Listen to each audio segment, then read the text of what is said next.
Good evening and welcome to the program. My name is Mnene. Our Sang language interpreter at the bottom end of your screen is Joyce Warimo. Now, the Speaker of the Senate, Ken Lusaka, has denied receiving any impeachment documents from Kiambu Governor Ferdinand Waititu. It is alleged that the embattled Kiambu Governor wrote a letter to the Senate stating that his impeachment is unlawful.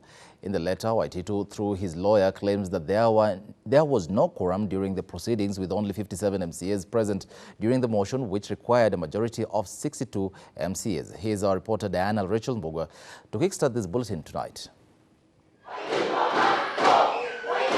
No sooner had a majority of Kiambu members of the County Assembly passed a motion to impeach Kiambu Governor Ferdinand Waititu than he wrote to the Senate claiming the impeachment was unlawful.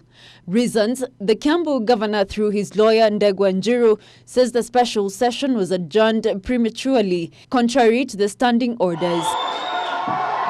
However, Speaker of the Senate Ken Lusaka, through his Twitter account, denies receiving any documentation from the Speaker of the County Assembly. He says, and I quote, "I have not yet received any notification from the Kiambu County Assembly Speaker regarding the impeachment of Kiambu Governor. My office will act accordingly once we receive the communication and documents in evidence of the House proceedings on December 19, 2019. End of quote. According to the Constitution, the Speaker of the County Assembly is the only person mandated to write to the Senate informing it of the Assembly's decision. Until the Speaker of the Kiambu County Assembly writes to the Senate, Governor Waititu's letter remains null and void. 63 of the 92 MCAs on Thursday voted in support of the motion, which required support from a two-thirds majority to sail through. According to the governor, at the time of his impeachment, 35 MCAs were absent, questioning how the speaker arrived at 63 votes supporting the impeachment. Waititu claims 30 MCAs were in Lake Bogoria Lodge, 3 MCAs were in Dubai on official duties, while 2 were absent. Notably, he says the House could not have attained the 63 votes for a yes vote. Kiambu County Assembly has 92 MCAs, thus the statutory quorum required under Section 33(2) of the County Governments Act to pass a special motion is 62 members. Waititu has further accused the Kiambu County Assembly Speaker for allegedly doctoring the Assembly's records, including CCTV footage, the Hansard and biometric logins, to cover up the quorum hitch, calling for investigations. The governor has further questioned the duration taken when the motion was tabled, debated and passed. Waititu's lawyer argues that the motion was first tabled on December 3, 2019 and was debated and passed on December 19, 2019, which is outside the purview of the statutory period of 14 days. Ferdinand Waititu's fate as Kiambu County Governor lies in the hands of the Senate and the courts. If the majority of the Senate votes in favor of his impeachment, Waititu stands to be ousted as Kiambu Governor. He may, however, challenge the move in court. Diana Rachel Mbugwa, Ebru TV. Out to some transition news, veteran multi-party crusader Charles Onyoike Rubia is dead. Rubia died in his current home in Nairobi today. Confirming the incidents, his son Maurice Rubia said the veteran politician died after experiencing breathing problems. Kaindo Stefano with more. Rubia, the first African mayor of Nairobi and a long-serving MP and minister who agitated for a return of multi-party democracy, was among the few Kenyans to be detained twice during the Moi era. In February 1987, Rubia was arrested and accused of financing the Mwakenya movement and working in cahoot with church leaders to import guns for purposes of overthrowing the government. He was released from detention after 1 year and has been in poor health since. He was an MP from Starehe constituency in Nairobi from 1969 to 1988. Together with Maina Wanjigi and Titus Mbadi, Rubia founded the Kenya National Congress in 1992 after the split in Ford Asili. In July 2018, University of Murang'a announced it would be honoring the former mayor with a bachelor's degree for his good work. He was an influential businessman with interest in tours and travel and also in education before some businesses went south at the height of political detentions. Charles Rubia Road in downtown Nairobi near Nyamakima is named after him. The politician's lawyer Irongo Kangata said the family is in a meeting and will give detailed statement as days go by. Reporting for Ebru TV, I'm Kaindo Stefano. Our Deputy President William Ruto has said that he has no problem if a constitutional change brought about by BBI will settle for a parliamentary or presidential system of government. The DP, who is seen as a frontrunner in the 2022 race, however, said that national elections should not be decided in boardrooms. Deputy President William Ruto seems to have adopted a new strategy to counter those he says are keen on using the BBI to block his presidential bid. The DP had previously alleged that there was a plot by BBI proponents to set him up to oppose the popular vote, thus making him look bad and an enemy of the people, which has now made him make an about turn to support a referendum to implement the BBI report. Leo mimi sitaki kupinga kitu, ile mnataka bora mwisho mwananchi anaamua, leteni. Ama ni aje? Ruto now says that he is comfortable with contents in the BBI report and he was not going to oppose anything that was pro-people.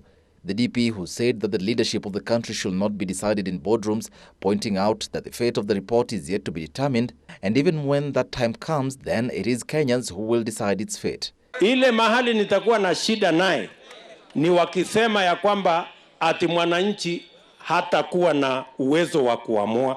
Hapo sasa ndio tutakuwa na matatizo. Lakini wakitaka kulete parliamentary system, wakitaka kulete presidential system, wakitaka kulete ile wanataka kulete, waita ile wanataka kuita, bora wananchi wanaamua. Tuende mbele. The BBI report, a product of the handshake between Raila Odinga and President Uhuru Kenyatta, has been vouched as a system that will solve, among other problems, chaos after a general election. And still on the BBI, Kenyans living abroad have asked the national government to involve them in the Building Bridges initiative and have them participate, citing that they have been left out. After holding a 3-day convention, they noted that the main challenge facing them is financial trust, an issue that has drained their pockets. Kenya Diaspora Alliance Federation of 42 Kenya Diaspora Association, with a nominal membership of over 250,000 Kenyans living abroad, held a 3-day convention and identified way to empower the diaspora. We would say this diaspora convention was a huge success. It brought together many stakeholders, both government departments, ministries, parastatals, and the private sector players in this country. It has, however, been noted that the main challenges facing them is trust issues, having their money pocketed elsewhere. There are diasporas who have lost money due to they invest and their money gets lost, partly because there were limited regulated mechanisms. We are talking and working together with the Nairobi Stock Exchange. The chief executive was here. We're also working with the Capital Markets Authority and the Central Bank of Kenya. Further, it has been noted that tax incentives will from next year be deducted, a move that will favor more of those in diaspora. KDA will engage with the Building Bridges initiative team to ensure diaspora matters and areas of interest are entrenched and appropriately anchored in the Constitution. Affordable housing being one of the main Big Four agenda, 276,000 Kenyans have registered for the affordable housing, 116,000 are giving their contribution. Government is playing a facilitative role to mobilize private sector investments, especially both local and foreign developers, to put up the balance of their houses. As per today, 276,000 Kenyans have registered to show or portray their interest in affordable homes. 16,000 of them are already contributing towards their affordable homes. Kenya Diaspora Alliance is working with investment experts to develop investment vehicles through which the diaspora can invest opportunities existing in the country in the Big Four agenda. Above the new ushers into the new year, because we play this as well. And Jerry Njogo for Ebru TV. Now moving on, the National Environmental Management Authority NEMA has summoned 9 landlords from Balozi Estate in Kitengela over the discharge of raw sewerage. According to the authority, summons on them followed an inspection of the houses along Balozi Road in Kitengela by a team led by the Acting Director General Mamo B. Mamo. The landlords are accused of discharging raw sewage to a public road.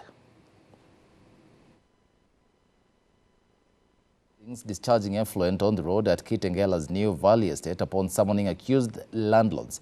The stringent measures by the environment watchdog were also prompted by residents' rampage over the weekend, highlighted by a section of the media. The discharge flows freely from high-end rental buildings to a nearby seasonal river. One of the houses is associated to a senior government officer. Locals claim regional NEMA officers and public health officers have been compromised by landlords. However, after the highlight, NEMA Director General Mamo B. Mamo personally visited the area on Sunday, noting that the situation was dire and a clear indication of high impunity to building owners flouting NEMA regulations, risking the lives of area residents.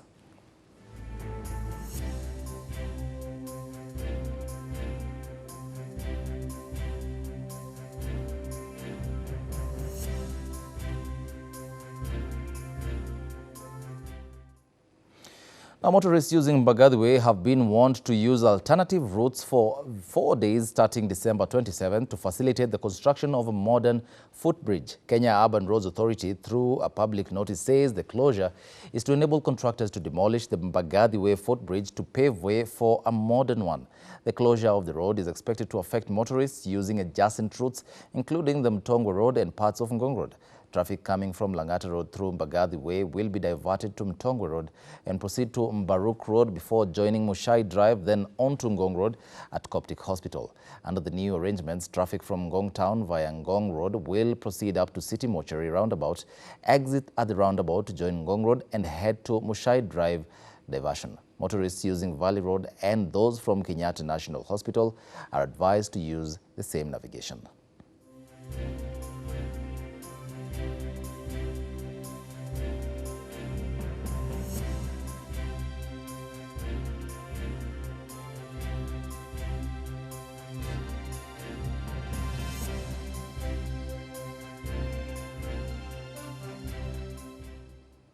Still on transport matters, Kenya Railways has announced the suspension of the Nairobi commuter train services to Ruiru, Embakasi, Kikuyu and Syokimau. Through their Twitter handle, the organization says the services will be suspended until January 6 next year. The notice further indicates that the link train that operates between Nairobi Central Station and Nairobi terminals will be available throughout the holiday period. According to Kenya Railways, this will reduce congestion at bus stations and along major roads leading in and out of Nairobi Central Business District for passengers using the standard gauge railway.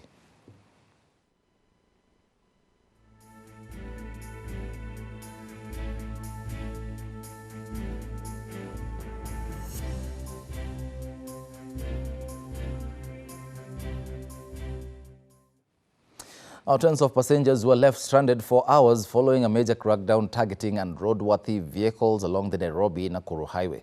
During the crackdown near Naivasha town, over 40 vehicles, mainly matatus and buses, were detained by traffic and NTSA officers for various traffic offences. Have a look. The irate passengers, some of whom had paid double the fare required for their travel, complained bitterly about the exercise, noting that it had derailed their travel plans.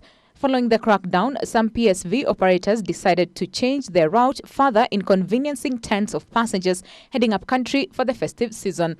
Hawkers took advantage of the situation to sell their wares, even as the highway recorded an increase in traffic.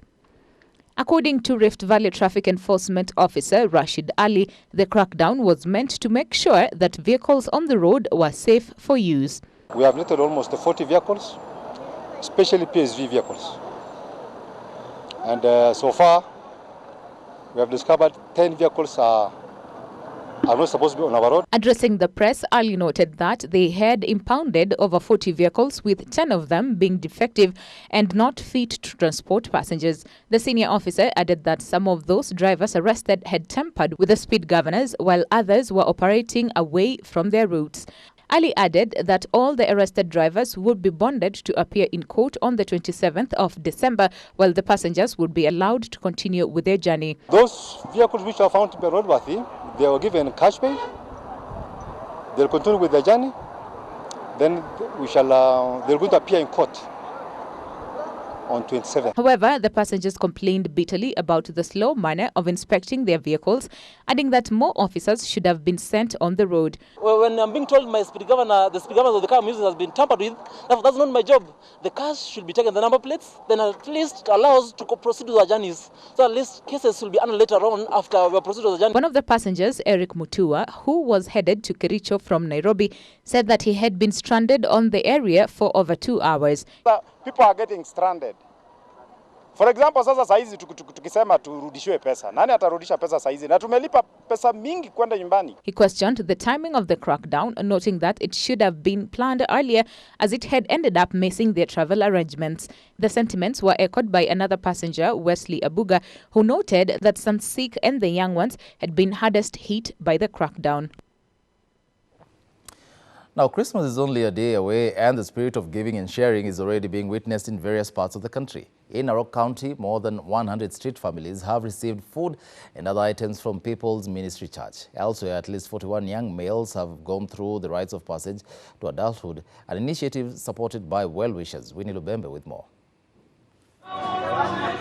The People's Ministry have embraced the true meaning of Christmas, and the over 100 street families could not hide their joy when receiving the gifts in form of food, clothing and other items.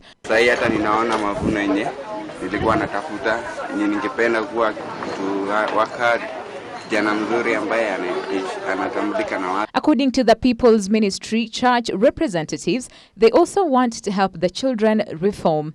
Wengine wameacha hata kufuta gamu, wengine wameacha kufuta hata pangi, na wamekuwa watu wa maana. Our boys in general, sio tu wa street, boys in general have a need. Hata na hawa wana mahitaji yao. Na tulipoanza the People's Church, tukaonyesha ya kwamba hata hawa ni watu ambaye wanatambulikana mbele za Mungu. Kwa hivyo wanapokelewa kwa community na hata kwa ufalme wa Biblia. Elsewhere, more than 41 young males from the streets have transitioned to adulthood after well-wishers offered to cater for their circumcision expenses. Tutajaribu tukiwa na Madam Lucy tuongee na County Assembly wapitize msaada ya kwamba watoto ambao wale wako town,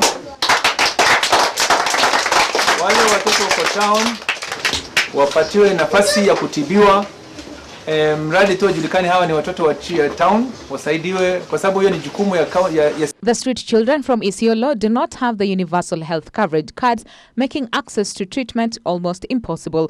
The well-wishers are calling on the county government to join forces with the non-governmental organization and assist the street families. The residents also want the street children to go to school instead of roaming around. Winnie Lubembe for Ebru TV. Now, a 14-year-old girl in Makina Ward, Kibra constituency, Nairobi County, is nursing social and psychological injuries after she was allegedly raped by a 32-year-old man. The man, alleged to be allied to a local member of the county assembly, is accused of frustrating the girl's pursuit of justice. Our reporter Abdiaziz Hashim met with the young girl, and this is her story.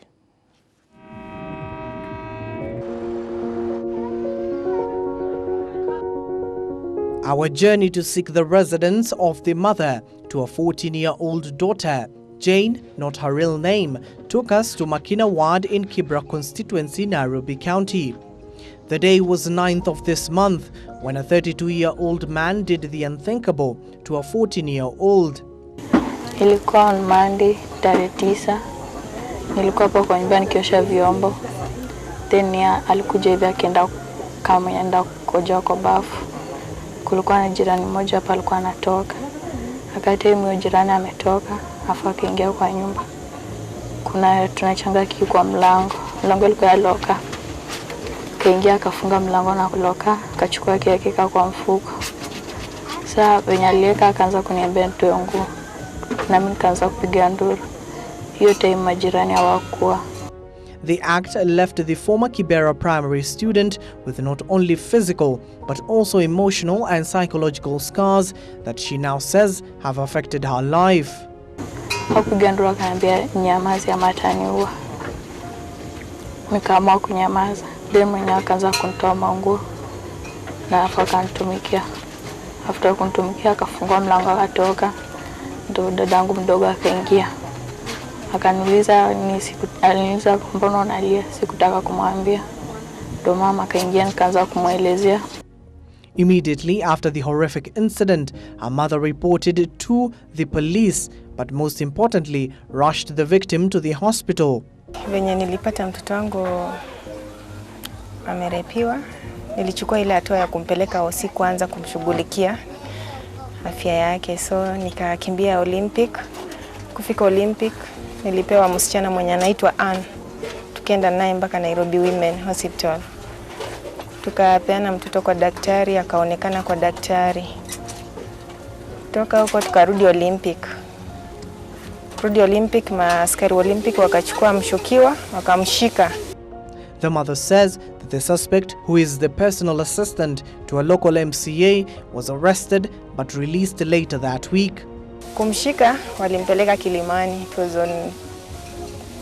was on Monday, tuamke Tuesday. So that Tuesday nikaambiwa niende mapema, niende Kilimani. Kwenda Kilimani, nikapata mshukiwa ako huko. Nikajaribu kupeana OB yenye nilikuwa nimepewa Olympic na hizo pepa za OC, hakuna mtu alizichukua. So nikakaa hapo nje. Kwenda Friday, nafika Kilimani napata mshukiwa ameachiliwa. Iliniuma sana. Nililia, niliongea hapo. Kaona hakuna njia ingine. Labda sina uwezo. Nikatoka, nikarudi kwa nyumba kwa watoto wangu. In a phone conversation with the MCA, the ward rep is hard trying to tell the mother to let go of the case. Hello? Yeah, nakusikia. Gaya mundo. Chigira mundo amakuna na mawene chama kone kone da. Na kudizanga na kuzabwa mkuitika mukezi. Alafu yeye yako tu. Na inze chama nyoye na defense. Okay, ni sawa. Yeah. Kubando bibanga ndani bakudaro. Our efforts to reach the MCA both on and offline bore no fruits. The personal assistant to the MCA, who has never been seen since he was released from Kilimani police cells. The mother of 2 girls and 1 boy is anxiously waiting for her daughter's result, which the doctors said will be released after 30 days. The girl scored 234 marks in the recently concluded Kenya Certificate of Primary Education, and she says she won't let the incident hamper her aspiration in life. Ningependa kwenda Bunyore Girls. In future ningependa kuwa pilot. A survey conducted by the Center for Adolescent Health and Development and UNICEF revealed that 20% of the country's youth aged between 10 to 24 have been sexually abused. Various studies have reported the estimated prevalence of defilement and sexual abuse to range between 7 to 36% among females and 5 to 10% among males.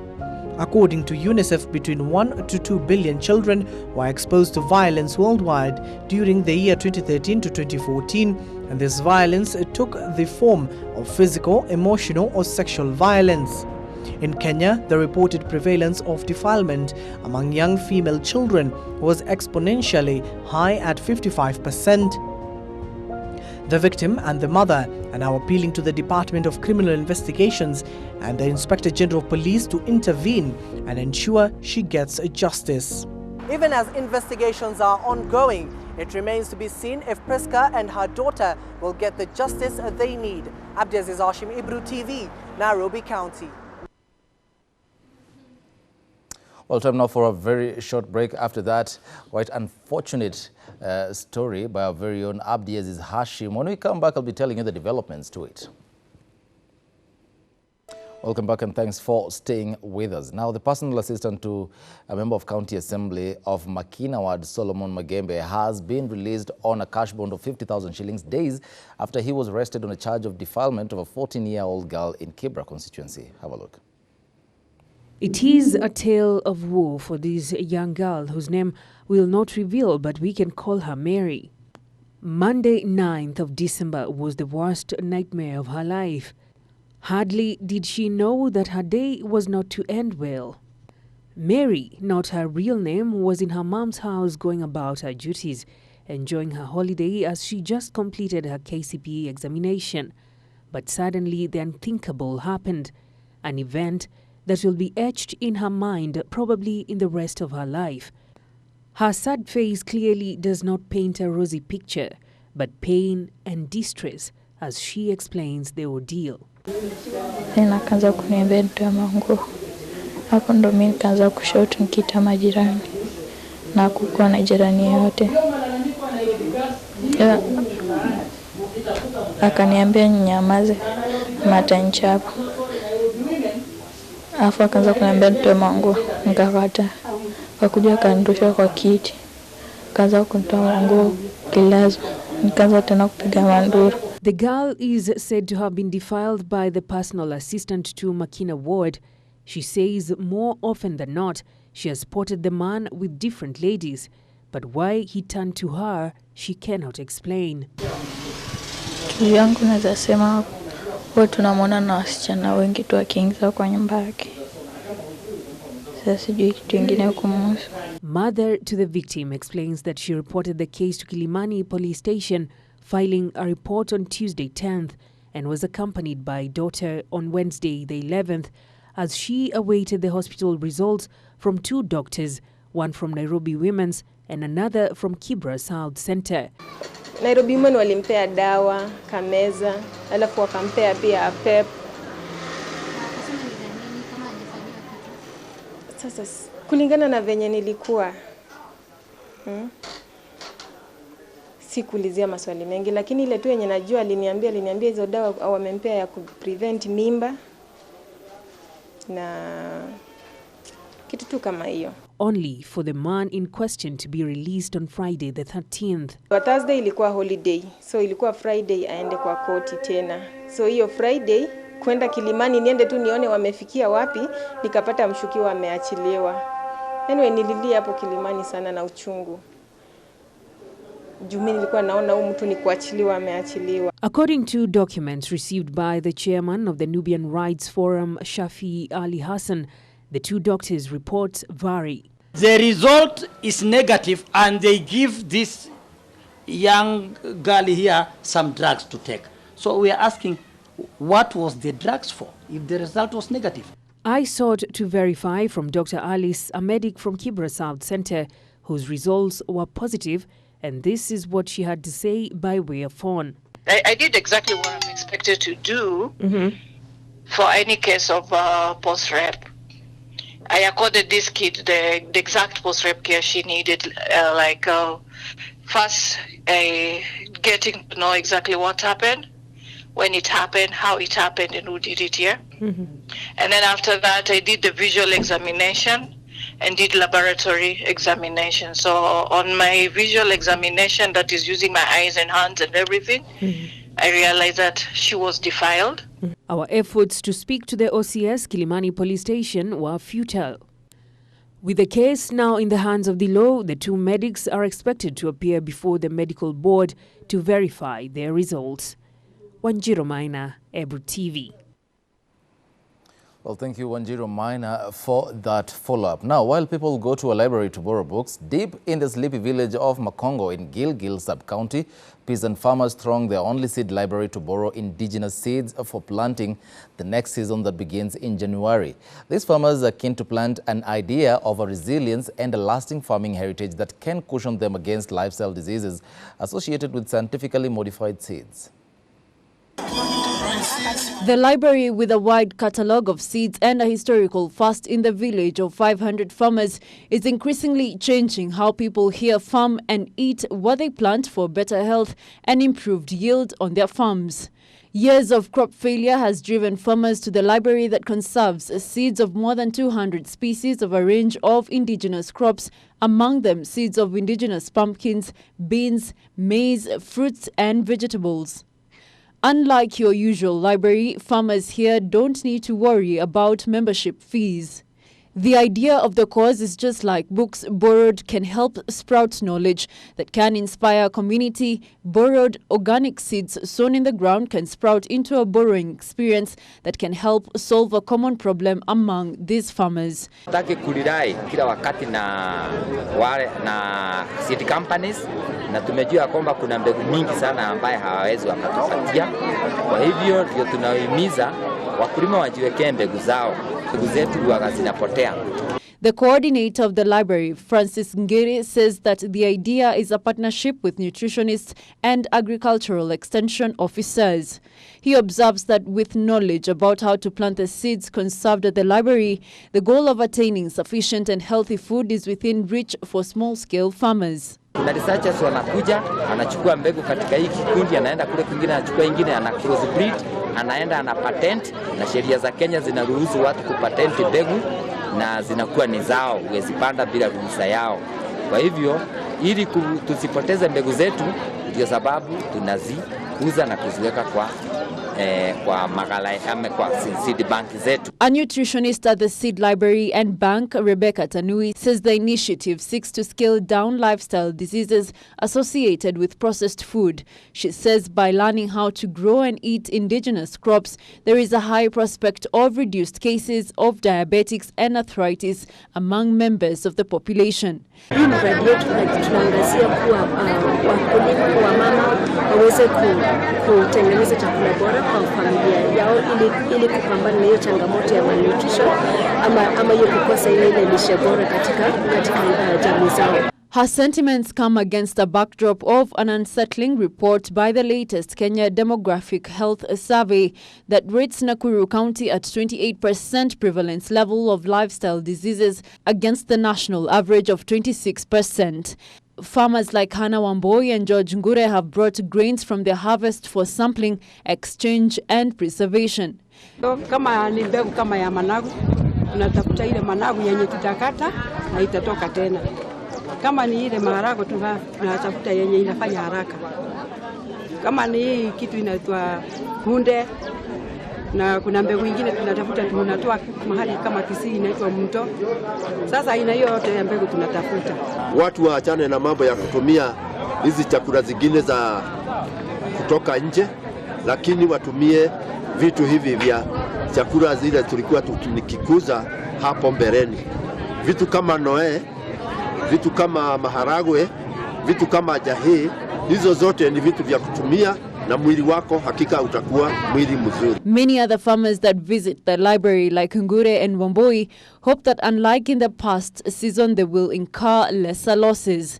Participants want many others across the agrarian county to join in so that others can borrow and keep the cycle of meaningful growing.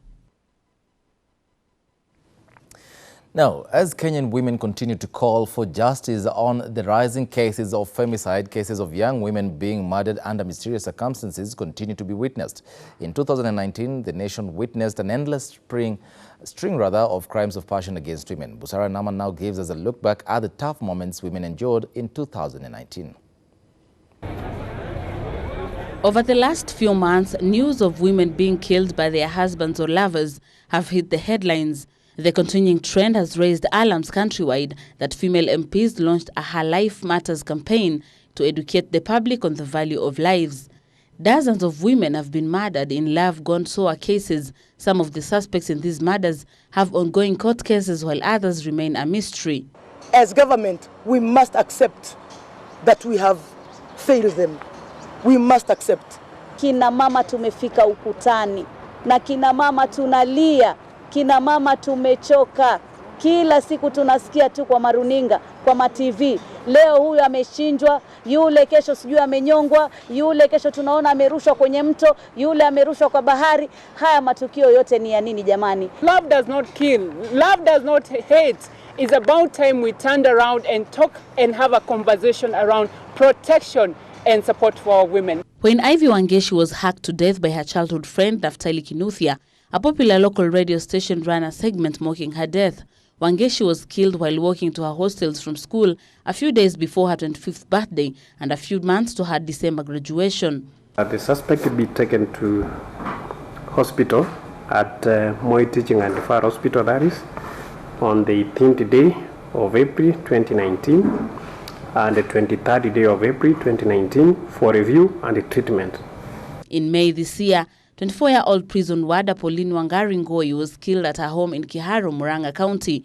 A suspect identified as Joseph Ochieng confessed to the murder. A 26-year-old mother of two from Nakuru, Lucy Nyira, died in October from burn wounds inflicted by her husband after she came home late. In November this year, a KDF soldier, Major Peter Mugure, was accused of dragging and strangling his estranged wife, Joyce Tiombua, and his children, Shanice Maua and Prince Michael, and then burying them in a shallow grave at an abandoned compound in Thingithu Estate in Nanyuki. And to add insult to injury, physical assault was not the only thing that women had to endure this year. Cases of men insulting women verbally is on the rise. In June, during Madaraka Day celebrations, Nairobi woman representative Esther Passaris walked out of the podium as Nairobi Governor Mike Sonko made a speech at Pumwani in protest at his remarks. Sonko was also engaged in a bitter social media spat with Suba North MP Millie Odhiambo, in which he attacked her over her childless condition. The exchange was sparked by the governor's remarks over the matrimonial life of the late Kibra MP Ken Okoth. On June 13, 2019, Wajir woman representative Fatuma Gedi was left blooded after she was assaulted by Wajir East MP Rashid Kasim. Following a brief argument, Gedi accused him of leaving his constituency out of the budgetary allocation. Gedi was left with a bloody mouth after the morning incident in Parliament's precinct in a reportedly unprovoked attack by Kasim. Speaker, all of us have children. Speaker, all of us have children. So Speaker, this house, there is a stranger. And it has never happened since 1963. In August this year, Kwale woman representative Zulekha Hassan was kicked out of parliament for bringing her baby to work. Hassan said she took her 5-month-old baby girl, Mwana Baraka, to work after failing to get childcare. The Honorable Zulekha kindly withdraw with decorum. The incident, which happened during World Breastfeeding Week, highlighted a lack of equal representation for women in parliament. It also highlighted a lack of workspaces that accommodate breastfeeding or childcare needs for women. Order! Order, members! In October, a 3-judge bench began hearing a case by Dr. Tatu Kamau, who is seeking to have female genital mutilation legalized in Kenya. In her case, she argues that women have a right to choose whether they want to go through the process, and prohibiting it infringes on their freedom of choice and also prevents them from practicing their culture. Despite Kenya having progressive laws and policies, a lack of implementation has seen women and girls continue to face discrimination. According to Equalities Measure 2030, the impact of legal and policy frameworks on the lives of girls and women has been undermined by weak implementation and lack of gender-responsive budgeting. Many girls and women still lack access to basic services, and women remain underrepresented in decision-making positions and political leadership. Busara Naman for Ebru TV. Well, thank you, Busara and Naman, for that timeline. Now, internationally, 5 people have been sentenced to death over the murder of Saudi journalist Jamal Khashoggi in Istanbul in October last year. According to Saudi Arabia public prosecutor, 2 top figures investigated over the killing have, however, been exonerated.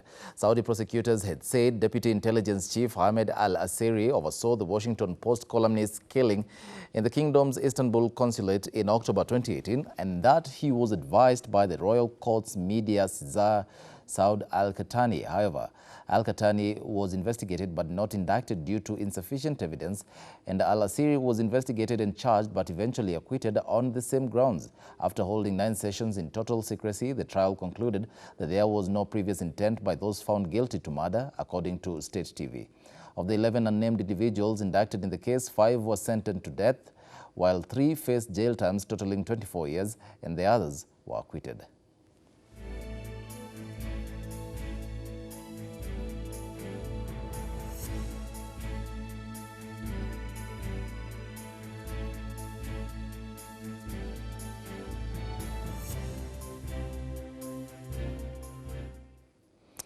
On that note, we now cross over to the world of sports.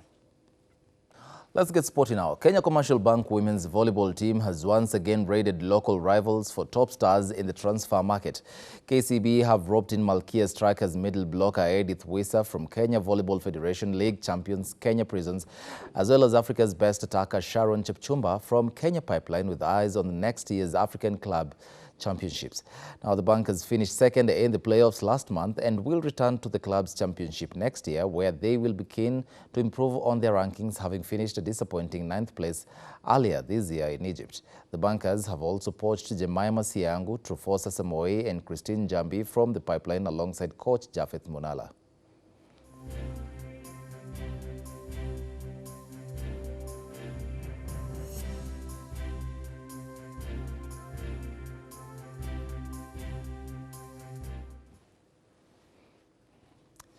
Now, moving on, Kabras Sugar head into the new year perched atop of Kenya Cup standings after recovering from last weekend's loss to Homeboys to hammer Menengai Oilers 47-12 at Kakamega Showground.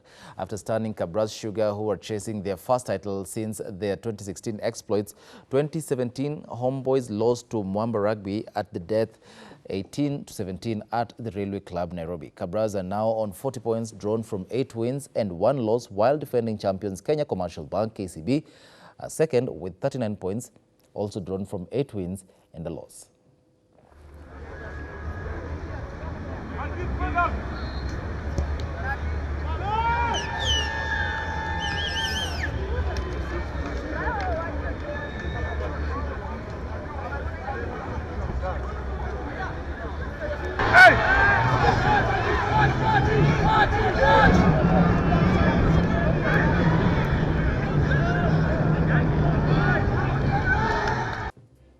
Well, that's all we had for you on this 23rd day of December 2019. Thank you so much for watching Ebru Primetime News, and that is on behalf of everyone who has made this a success. My name is Mnene. Our sign language interpreter at the bottom end of your screen is Joyce Warimo. Keep safe.